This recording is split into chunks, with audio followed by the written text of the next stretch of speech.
Hello there, and we are live, and I am just waiting for people to jump on. So if you're watching the recording, we'll get going in just a few seconds. I know there's a little, I can see lots of people jumping on. Yay! So in the comments, say hi, where you're listening from. I do love seeing where we are all around the world. It's quite extraordinary. And I guess I don't need to check this. We are live. And let me know what you thought of yesterday's training. Was it helpful? Did you learn something? Did your mind get blown about a whole bunch of stuff? Because I know when I started doing mindset work, my mind was just blown all the time. How was the experience for you? Let me just get this so I can see the comments. There we go. Hello. Oh my goodness, there we go. Wow. Sorry if you had a hard time getting on. Yeah, my assistant did send out the wrong link. There was that. It sent people to the wrong group, but never mind. There's a video. You have time to catch up. If you didn't see yesterday's training, there is a video. And you can watch the replays. It'll get sent around again today with today as a replay. And you have 7 days to watch them. So next week they all disappear. Hello.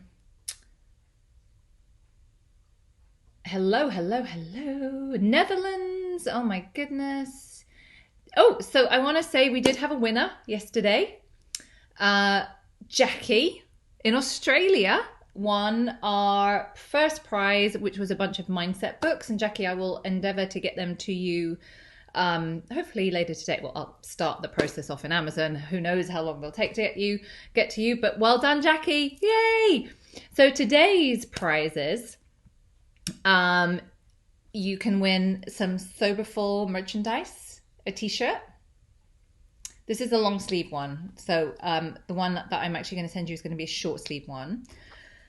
And a phone cover with Soberful on. How do you win prizes? You win them by showing up live, commenting when I ask questions in the comments, and posting your homework afterwards. That's all you need to do. And my lovely assistant Louise, who's also in Australia, will randomly pick a winner. And we're going to give you, say, Louise, let's give them 10 hours from now to post their homework. So you have 10 hours. I know for some of you it's late, all that kind of stuff. So you can either do it before you go to bed or first thing in the morning. And Louise just checks who shows up live, checks who posts homework, and then she literally just closes her eyes and puts a pin in her name. So it's very randomly chosen, and there's prizes every day just for showing up for yourself. Isn't that great? Showing up for yourself and getting a prize. That's awesome. Hello. Let's see who's there. Detroit, Las Vegas. Awesome. London, Ottawa, Canada, Pennsylvania, Austin, Texas, Long Island, Leanie, hi, wee. South Africa, England, Devon. I was born in Devon. I was born in Plymouth. Hello. Good to see you. Yeah. Training was a good start. Loved yesterday. Eye-opening. Listening from Jersey, like crying, very helpful. It was extremely helpful. Tuscany, Eva, oh my goodness. Yesterday was amazing. Mind blown for sure.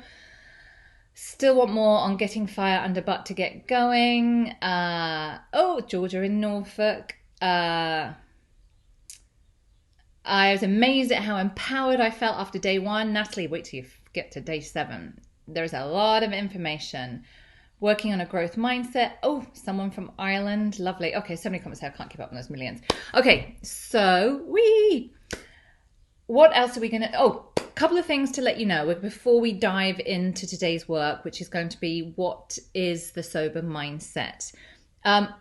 Wanted to let you know very quickly, for those of you who listen to the podcast or have been around me for a little while, you know that Chip and I have a subscription group. It's called Soberful Life.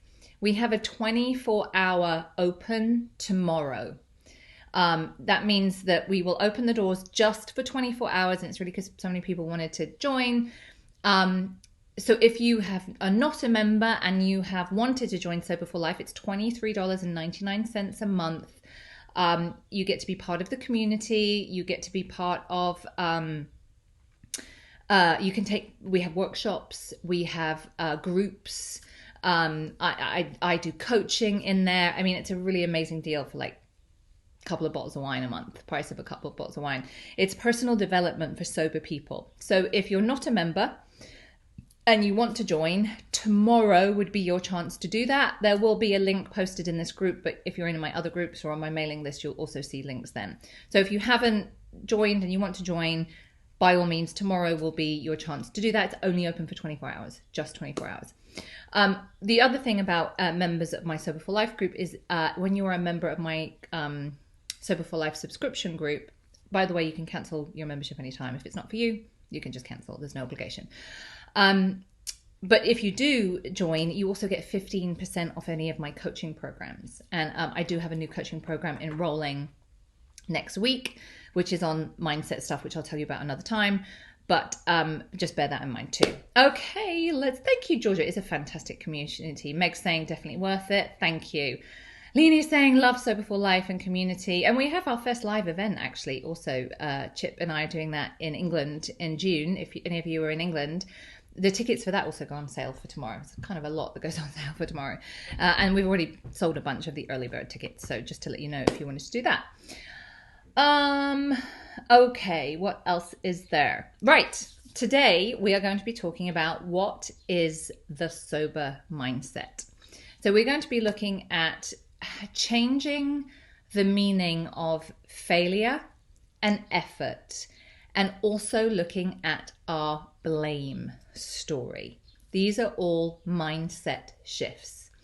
So the thing is about words, it's about the meaning we attach to these words. And often we create fixed mindset meanings about words. Failure, for instance. Failure is the worst possible thing ever. Don't ever do it. Avoid it like the plague, lest the world end if you ever fail.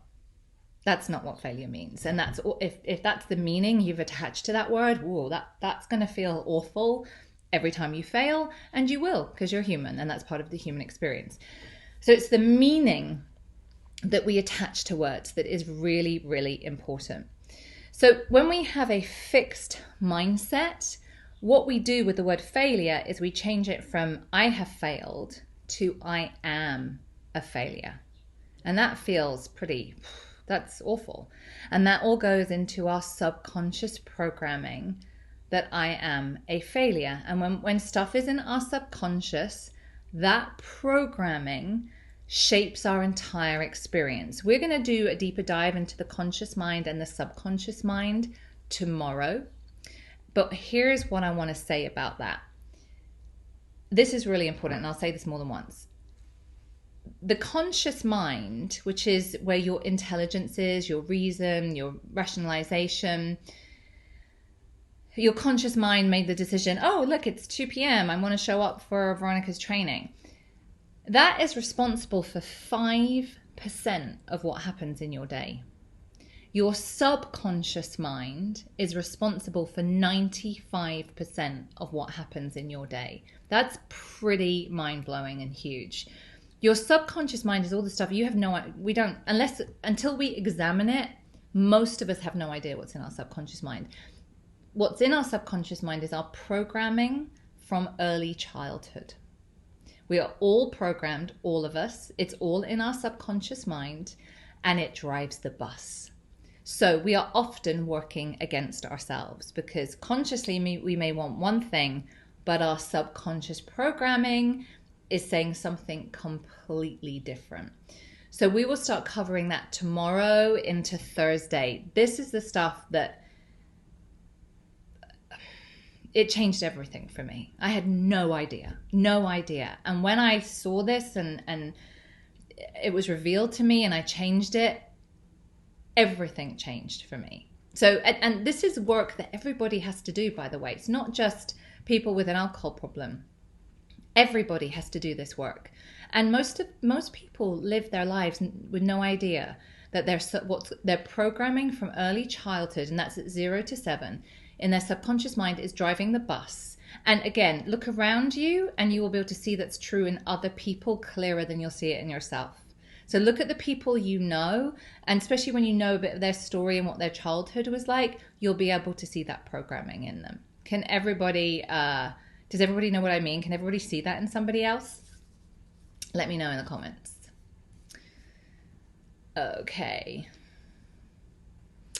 So, failure can be a painful experience. However, that pain is a gift. We have often been, it doesn't define who we are. It's just feedback. There's no such thing as failure. There's just feedback. But when we believe we are failures, there is nowhere to go with that. Where do you go with that? It's a fixed mindset position. There's nowhere to go with that. That just is. We can't change it. We want to get it to a growth mindset position where it's not failure, it's feedback, because that feels different. So we want to shift how we see failure. We want to perceive it differently, and we want to look at it from a growth mind position as this is feedback. Yes, it's painful. Yes, it's uncomfortable, but there is something here for me to learn. And I say this all the time in the Soberful Facebook group when I see people again and again post about going back to day one. Now, we're not going to beat anyone else up for going back to day one. It's part of the process. What I want to do is support people to not beat themselves up and say, I failed, I messed up, all of those things that we believe failure is. And I want to push people to say, what did you learn? Something happened here and there's an immense gift for you. What did you learn? And what often I see is people completely ignore that and keep doing the same thing over and over again and trying to do it with willpower. Not getting in more information, not getting in help, not trying to see things differently, just doing the same thing over and over again. So I want to talk about blame and our blame stories, because this is often tied up with our feelings of failure. I had a whole blame story about a whole bunch of things. Blame stories, we are constantly telling ourselves stories about how things are and the way things are. Now, you've all had that kind of incident where, I don't know, say you've gone on vacation and it's just like you had this crazy experience. And like that happens to me and I'm already in my head thinking about how I'm going to use this story to entertain people. We're always telling people stories, right? You may have had odd, peculiar things happen to you from time to time, and it's been a really interesting story to tell your friends, and you've probably told it several times and got lots of mileage out of it. So we're always telling stories, and that's how we make sense of the world. But what happens is we get stuck in our story. We get stuck and it just keeps taking us to the same place. It's fixed. There's nowhere to go. We just we go on the emotional peaks of the story. Oh, let me tell you this and this, and can you believe it? Oh my God. And isn't it awful? And this, and then all the feelings, reinforcing. And that's why things are the way they are with me. And that's a blame story. We just get stuck. We usually have lots of blame stories going on at the same time. I had several. I had blame stories when I was growing up about growing up without a father and how that wasn't fair. I had blame stories around relationships. I had a lot of blame stories that fueled my drinking. So whenever I remember breaking up with this guy when I was at college, and I remember he broke up with me, which was usually the pattern, and all of this tsunami of feelings that came towards me that I was not going to feel. And I decided that I absolutely, I had to drink. I had to drink because I couldn't handle those feelings. And I went and I bought 2 bottles of wine and just blacked out because I didn't want to feel those feelings. I blamed my drinking on those feelings and what happened to me. That's a blame story. We all have blame stories. And if you've got your workbook, you will see what is your blame story. We all have one. We have one around alcohol. We have one around our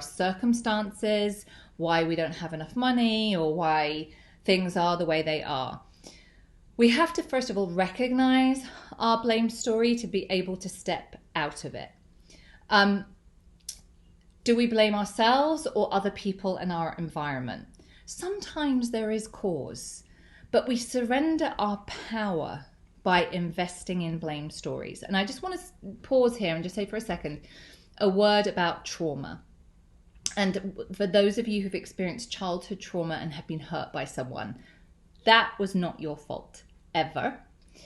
And this is not about just saying that didn't matter, or that you can't dwell on it, or any of that kind of stuff. I want you to be really listen to what I'm saying here.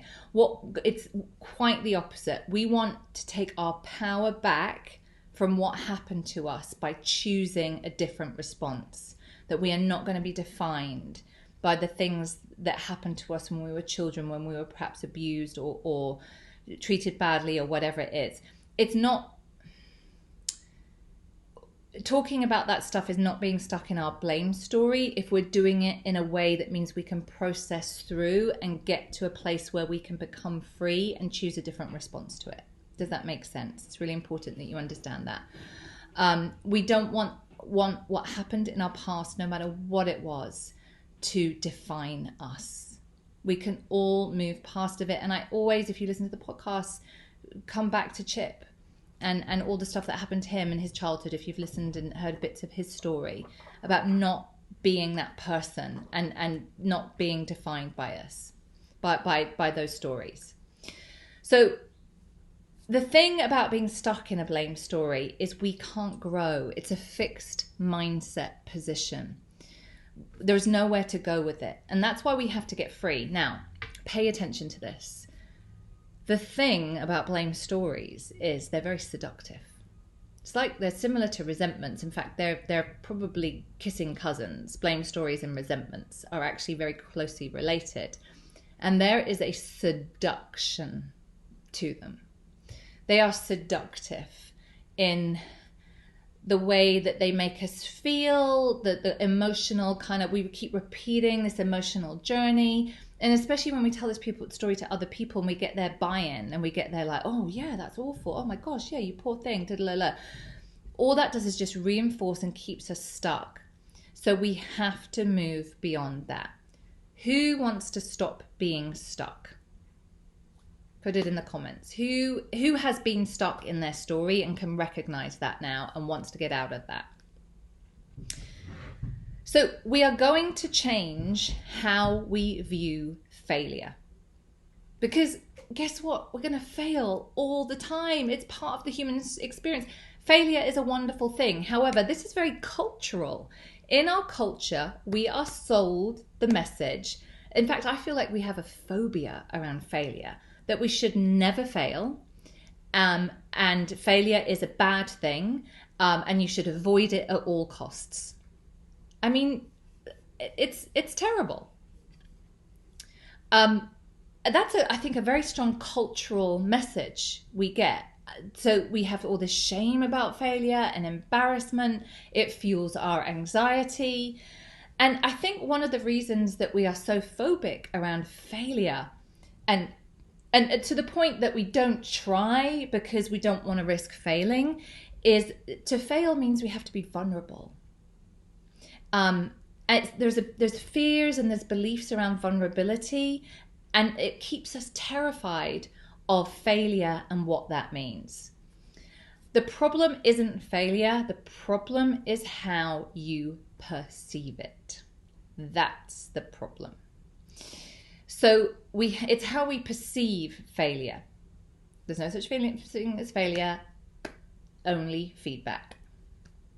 That's in the workbook. With a growth mindset, there is no such thing as failure, only feedback. And that is how you from this day forward can choose to look at failure. So if you have been going through several day ones, you haven't failed, you just got feedback. That shifts your position completely. Now, if you say that to yourself about it, whatever it is you feel you've failed at recently, maybe it's going back to day ones, maybe it's something completely different. Instead of looking at that as failure, but looking at it as feedback, how does that feel in your body? How does that feel? Feels a lot better, right? Feels a lot more comfortable. Feels like things are possible when you look at, like, well, this is feedback. Like, yeah, that sucks. That wasn't the result I wanted, but there's a lesson here. What is it? What is it? That feels so much better than I failed, I've messed up. Is this making sense so far? I'm just going to check the comments. Yeah, Rachel saying, I don't try because I don't think I'll succeed. I talk myself out of things. That's a lot to do with upper limits, but it's also to do with the fear of failure. You're absolutely right. That's how we stay stuck. And then we get into a blame story. And we need the blame story to justify and rationalize to ourselves and to other people why we're not growing and changing, why we didn't do the thing or apply for the thing or go to the thing or whatever it is. It's all related. So we stay stuck. We need our blame story to justify why nothing's changing and we're not growing. And we're not growing and changing because we're terrified of failure. So we don't try. So we just stay stuck. It's all related. If that makes sense to everybody. Feedback, Amanda's saying feedback makes me less defensive. Yeah, it does. Mary's saying I have fear of failure and success. Yep, everybody does, Mary. That's to do with your programming in your subconscious mind about what you believe, how successful you believe you are allowed to be, how much money you are allowed to make, how successful you're allowed to be in your career, how successful you're allowed to be in your relationships. That's all to do with subconscious programming. And it's also to do with getting past upper limits. Most people are often afraid of success as well. Okay, where are we at? So we want to also change our mindset about effort, because I think effort gets a bad rap as well. We think of effort and we think, oh, hard work. Again, that's just meaning that we have attached to something. Now, I want you to think about all the effort you put into your drinking problem.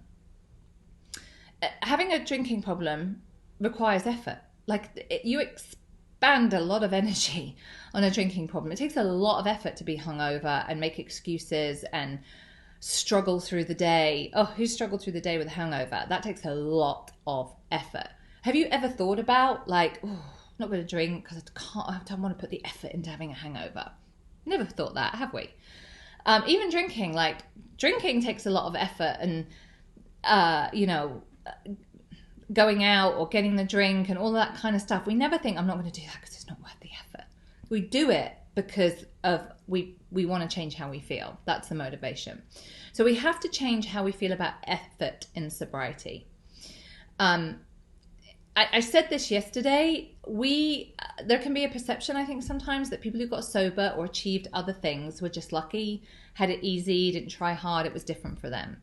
I know people have said that to me, and it just makes me laugh because there's nothing I have in my life right now that I did not sweat blood over. Like, I made everything happen through just effort and working and messing up and getting off the path and getting back on the path and just keeping going.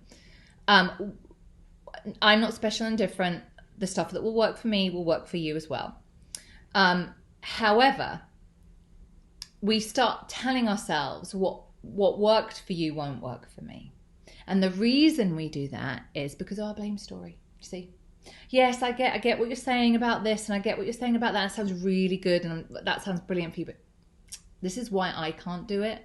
This is why it won't work for me, because of my story. Let me get my story out, and then you'll understand, and then I'll get my story out, and then nothing needs to change, and I'll just stay right here.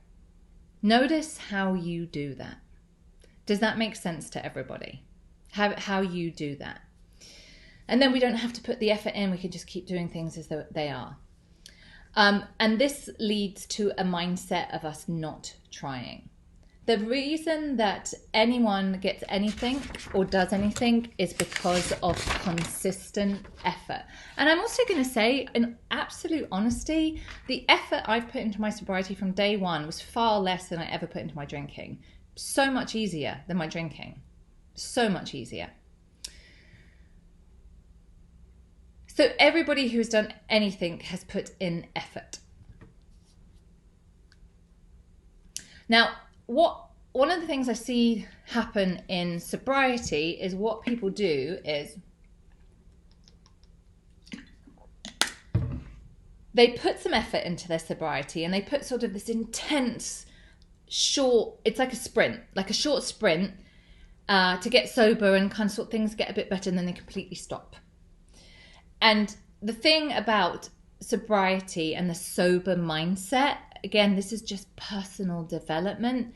It's not a sprint, it's a marathon, and it's just consistent effort. The biggest mistake we can make is, and I see this a lot, is just putting in all of this effort, we're working really hard, and then completely stopping doing all of the stuff that's helped us. So we do it in bursts, but we don't do it consistently. And then things change for the better for a bit. We stop doing what works, and then we backslide. Has anyone done that? I've done that. I've done that in my sobriety. The shine has gone off my sobriety. I've just felt like, ugh. And it's because I've stopped doing all the things that work for me. This happened when I really noticed this happened when I had my second child. My first child. My son was a terrible sleeper. I was a new mother. I had no support. We just moved to America, didn't know anyone, and I was exhausted. And I stopped doing absolutely everything I'd done. I was 10, 11 years sober when I had my first son. I stopped doing all the things that I'd done up until that point, absolutely everything. And I had the excuse, my blame story was, my son doesn't sleep, I'm exhausted, I can't do anything. That was my blame story. And I did this for about 10 months. I didn't go to, part of my program is I go to meetings and some other stuff I do, stop doing everything. And because my son doesn't sleep, that was my blame story.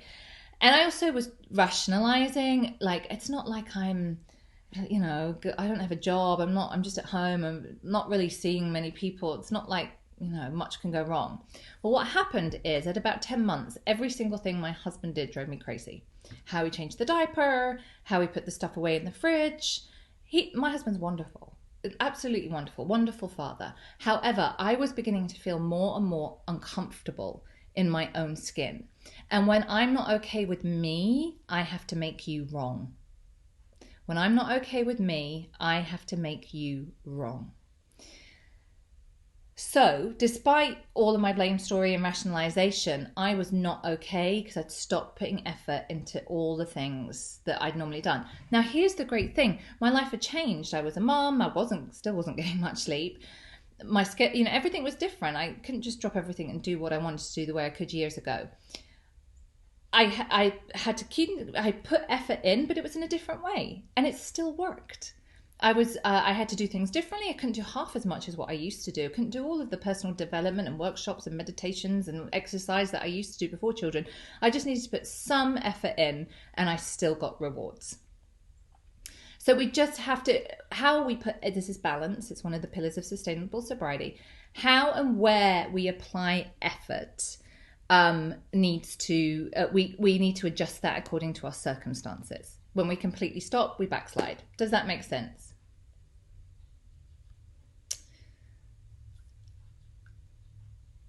And what happens when we stop putting effort in and we start using our fixed mind position of just willpower, if I'm just going to battle through all of this, and we're not putting effort in where we need to, we backslide, and then we feel like we're failing, and that just then reinforces our story and our blame story of I'm a failure and all of that kind of stuff. So that's what we achieve there. So we need consistency within a structured framework. It's just like physical exercise. This is mindset exercise for the rest of our life, just like we do physical exercise for the rest of our life. That's all it is. So it's very important to apply effort in the correct place with support and information. One of the things that can happen is we can feel like we're trying, we're putting in effort, we're expending energy, but we're just spinning our wheels. And again, that just feeds our blame story. It's like, well, I tried, I put lots of effort in, I did X, Y, and Z. But what we didn't is we either turned up with a bad attitude, we turned up with a fixed mindset. Well, I'll go to the meeting or the thing or that or whatever it is, but it's not going to work for me, but at least I can tell people I've went. That's a fixed mindset. When we go and we put effort into our changing and growing, but we do it with a fixed mindset, we're not going to get the results that we want. But what we will get is the feedback that reinforces our blame story so that we stay stuck and don't have to grow. Does that make sense? Does everyone see how everything is linked together? Just going to have a water break and read some comments. Amanda's saying, I struggle with feeling like I don't have energy to make effort. I know it's a mindset. Part of that is the story you're telling yourself, and also balance, Amanda. The effort we can put into things differs every day. You know what? Today, I went to bed really early last night, but then I woke up at 4 a.m., couldn't get back to sleep. My son got in bed with me at 5 a.m. By 5:30, I thought, sod it, I'm going to go to the gym because there's no point lying in bed for another hour not sleeping when I could be doing something. And because I've been awake from 4 a.m., I feel like I'm getting a cold. This is kind of my last piece of work today. After I've done this, I'm going to take care of my kids. I'm going to have an early night. What I can do today is going to be different to what I did yesterday. Balance. We have to balance everything. We have to listen to our bodies and what's going on. Teresa's saying, yes, makes sense. I always saw it as self-sabotage and couldn't see how to change this. We're going to talk about self-sabotage because that's really a big part of our subconscious programming, and not having the tools to get through our upper limits and change. That's really important because we all do that. And there's a way to change all of that.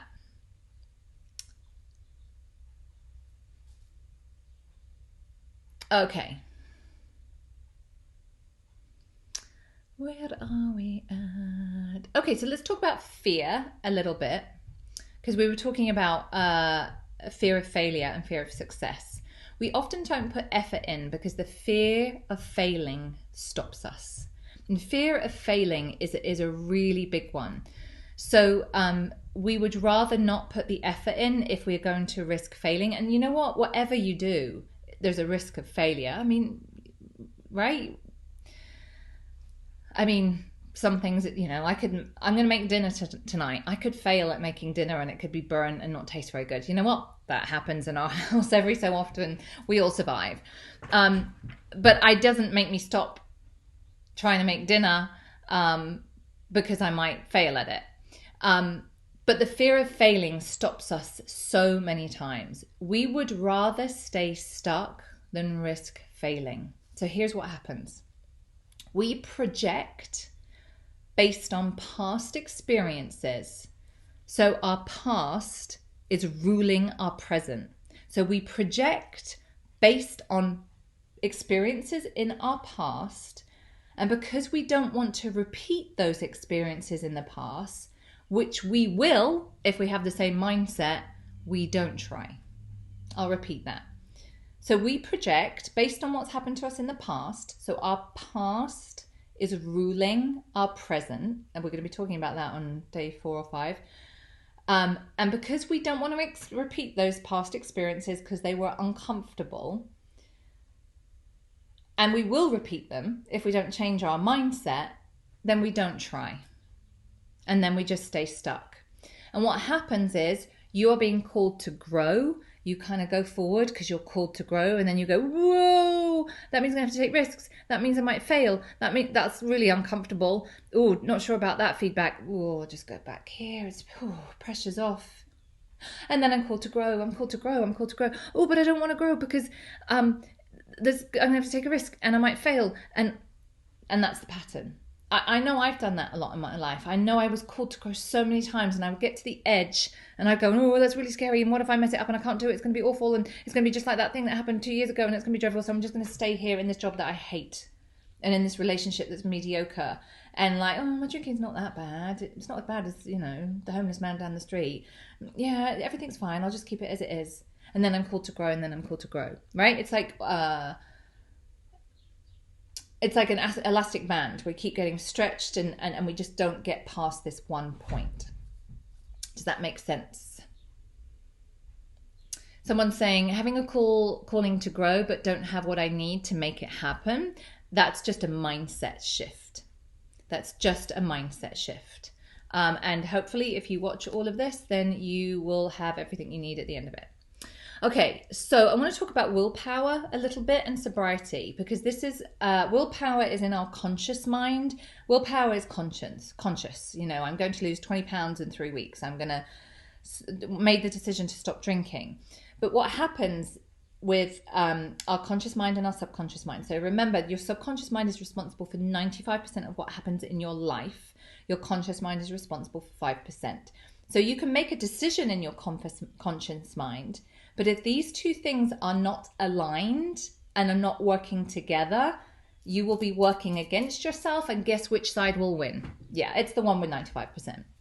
So it doesn't matter what you decide or the effort you're going to apply with you, which is just that willpower is just misplaced effort. That's all it is. It's irrelevant. If you are not aligned with your programming in your subconscious mind, which means if you have not done the work on your subconscious mind to recognize, remove, and replace the limiting beliefs from your childhood, you will always be working against yourself. Always. So people, that's one of the myths people kind of explore for a little while, is using willpower to get sober and make changes in sobriety, and that's a fixed mindset. So willpower is a belief of right, if you're strong and determined and believe you can do anything and you're a winner, you can just power through and achieve your goals. No. If your subconscious mind has a different message, like you're a loser, you're not good enough, you're such a failure, the subconscious mind is going to win, and it's going to defeat you every time. And oh my gosh, the effort it takes to keep bashing up against the belief programming in your subconscious mind, and then constantly not reaching your goals, constantly failing and seeing it as failure instead of feedback, it's exhausting. But all of us do that for a while until we know there's a different way. I don't do that anymore because it's exhausting, and I can apply my energy and effort elsewhere and get results. And I know that now. I didn't know that before.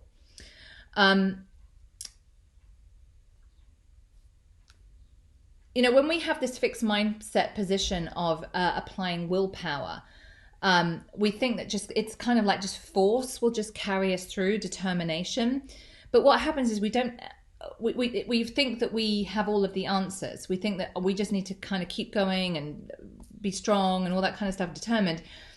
But we don't realize, we don't take any special measures, we don't get any information, we don't get any support, because our best thinking has got us into this position. Me with my best thinking got me into a really bad place. So I couldn't apply my thinking and conscious mind thinking anymore. It had not got me where I wanted to be. I had to get some outside help and input to be able to see and do things differently.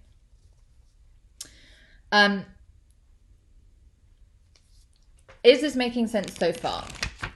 So if you're putting in effort and you feel like you're trying and you're not getting anywhere, the reason for that is you don't have a system that is helping you, and you haven't done the work on changing what's in your subconscious mind. Once you do those things, then things will change. So lots of us have done work on ourselves, and it can be helpful. There's lots of different things that can be helpful, but sometimes the work is incomplete. And I'm going to say all personal development work for everybody on the whole planet, but particularly sober people, your work is incomplete if you have not done work on the subconscious mind. So you have to do work on this. If you leave with nothing else in this 7-day training, I want you to know this. Your work is to discover the programming in your subconscious mind, the limiting beliefs that have governed your life that you formed in childhood. Your work is to remove them, and your work is to replace them with empowering beliefs that serve you so you can grow in the way that you are called to. That is your work. So if anybody is not clear about that, that's kind of what this whole program is about. That is the most important thing that you can do, and we do that through mindset work. You can do this whenever you want. You can do it right now, or you could wait another year, or another year, or another 10 years. It will keep coming around. This is work for everybody. I just want to say a couple of things. this work is for everyone, and most people go through their lives not realizing that. In many ways, we should have been told this when we were about between like 15 and 20. By the way, no, it doesn't matter how great your parents were or great your upbringing was. Inadvertently, you would have got some negative mindset traits, some negative beliefs, some limiting beliefs, all of that kind of stuff. And that's going to hold you back in your life. You need to do a bit of work on figuring that out. Wouldn't it have been useful if somebody had told you that? I'm certainly going to be telling my kids that when they reach a certain age. Laura said, I can write a new story, but will I believe it? So Laura, your conscious mind can write a new story. This is kind of almost like affirmations, all of that kind of stuff. Those are helpful. But, just saying like, I'm wonderful. I'm going to achieve my goals. I'm going to do all of that. That's still in the conscious mind. It's not really getting to the root problem of the subconscious mind. So you're right. If you write that with your conscious mind, but don't change the subconscious programming, you probably won't believe it. However, if you change what's in your subconscious mind, you will believe it. It will change. Yes. Hi. Yeah. Someone saying, I see these patterns in my son. Jessica, you can role model this and it will affect everybody around you. You can role model this and do this with your children as well. Tori, it's hard to reprogram 40 years of terrible things you've told yourself. Tori, that's a fixed mindset position. Yeah, you know what? What's hard is living with it for another 43 years. It's actually much easier to reprogram your thinking than it is to live with it for another 43 years. We fall into these fixed mindset programs. Amanda says, I've done therapy which works on your subconscious mind and understands some of these beliefs, but therapy seems to stop with discovering them. I like the idea of working through these beliefs. It's really important we do the whole process. We have to uncover, discover, discard. It's a process. If all we do is uncover and go, oh my God, yeah, how my dad spoke to me. Yeah, that's why I think this about myself. Wow, God, that's amazing insight. Still nothing's actually changed because that stuff is still running the show. We have to uncover it, discover the teaching and the feedback in it, and then discard it and reprogram that stuff with more empowering beliefs, which we can do.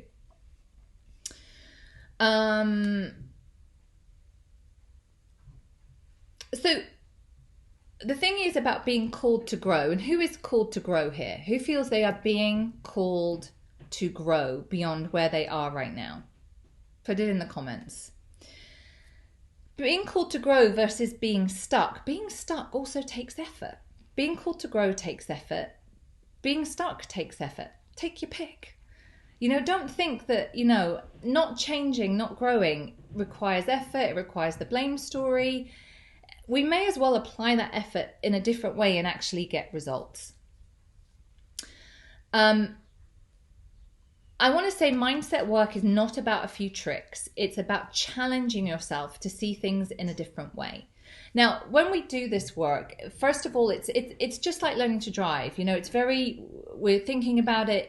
We're moving stuff from our subconscious mind into our conscious mind, and we're really have all this awareness, and we're thinking about it, and it takes effort. And then it then becomes natural and automatic, and we don't have to it doesn't feel like effort anymore. It becomes very automatic. We can use our feelings as a guide. The goal here is we get to a place where we have appropriate emotional responses to events. So that's pretty much where I am right now. I have appropriate emotional responses to events. If something happy happens, I'm happy. If something sad happens, I'm sad. Now, every so often, something will happen and I'll have an unbalanced emotional response to it and be like, whoa, what's that about? So instead of what I used to do is just run away or numb my feelings, what I do now is that's feedback. What's going on there? I figure some stuff out. I usually uncover, discover, discard. I usually discover, whoa, that's what that's about. That's interesting. So we're going to use our feelings as a guide. We're going to connect what is in our thoughts to what's going on in our bodies. And I'm going to talk about this in the next couple of days as well.